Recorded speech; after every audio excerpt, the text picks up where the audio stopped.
আসসালামু আলাইকুম বন্ধুরা।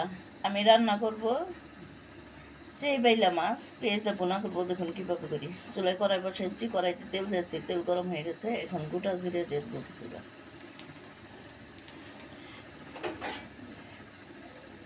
জিরাটা একটু বাদামি কালার হলে আমি পেঁয়াজ কুচি দিয়ে দেবো। জিরা বাদামি কালার হয়ে গেছে, এখন দিয়ে দেবো পেঁয়াজ কুচি।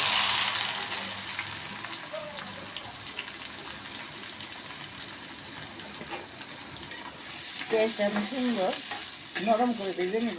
আমি শুধু পেঁয়াজ দিয়ে রান্না করবো। তেলে সুন্দর করে নরম করে ভেজে নেব। তখন বন্ধুরা, আমি পেঁয়াজটা নরম করে ভেজে নিয়েছি। এখন দিয়ে দেবো আদা রসুনের পেস্ট, আর দেবো স্বাদ মতো লবণ।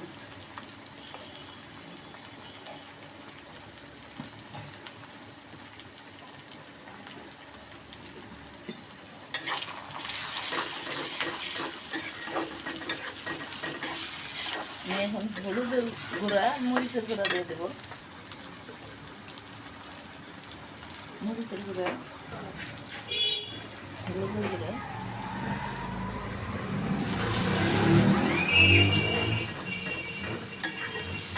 সামান্য একটু পানি অ্যাড করে দেবো।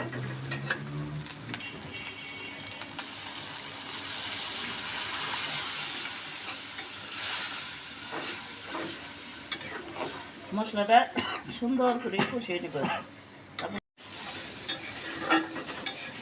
তরকারি সুন্দর করে কষিয়ে নিয়েছি। এখন মাছগুলি অ্যাড করে দেবো। মাছগুলি দেখুন সুন্দর সেভাইলে।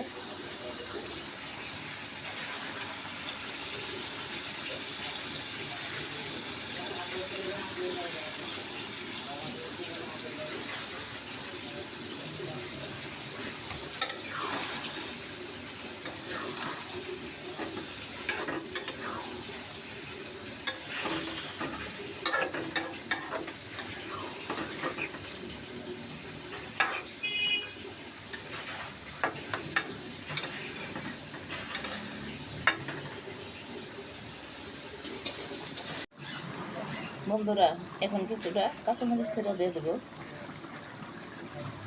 বন্ধুরা, আমি কিন্তু তরকারিতে পানি দিইনি, মাছের পানি। আমি পানি দেবো না, এটা শুকনো শুকনো করে করবো। আর কিছুক্ষণ রান্না করে নেব আমি, তারপরে নামিয়ে পরিবেশন করবো। রান্না আপনাদের কাছে যদি ভালো লেগে থাকে, আমার ইউটিউব চ্যানেলটি সাবস্ক্রাইব করবেন, লাইক দেবেন, কমেন্ট করবেন। ফেসবুক চ্যানেলটি লাইক দেবেন, কমেন্ট করবেন, শেয়ার করবেন।